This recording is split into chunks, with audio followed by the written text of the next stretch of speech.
رمضان المبارک کے اندر اللہ تعالیٰ کی طرف سے ایک ہوا چلتی ہے رحمت اور برکت والی، نیک اعمال کی توفیق والی، جو ہر انسان کے اوپر اثر کرتی ہے۔ وہ لوگ جنہوں نے پورے سال 11 مہینے کبھی مسجد نہیں آئے ہوں گے، کبھی نماز نہیں پڑھی ہوگی، ان کے لیے مشکل ہوتا ہے نماز پڑھنا۔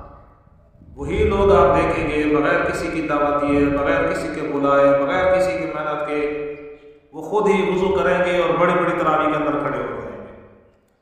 وہ لوگ جنہوں نے پورے 11 مہینے یا قرآن مجید کو نہیں کھولا ہوگا، ان کو فرصت نہیں ملی ہوگی، کبھی توجہ نہیں آئی ہوگی، وہی لوگ آپ دیکھیں گے قرآن مجید کھول کے بیٹھے ہیں اور قرآن مجید کی تلاوت کر رہے ہیں۔ یہ رمضان المبارک کی برکات ہے۔ رمضان المبارک جو ہے یہ برکت و خیر والا مہینہ ہے۔ اللہ تعالیٰ کی طرف سے خیر و برکت نازل ہوتی ہے اور ہر انسان کے اوپر اس کا اثر آتا ہے، جو ہر انسان خود بھی محسوس کر سکتا ہے اور دوسروں کے اوپر دیکھ کے بھی محسوس کر سکتا ہے۔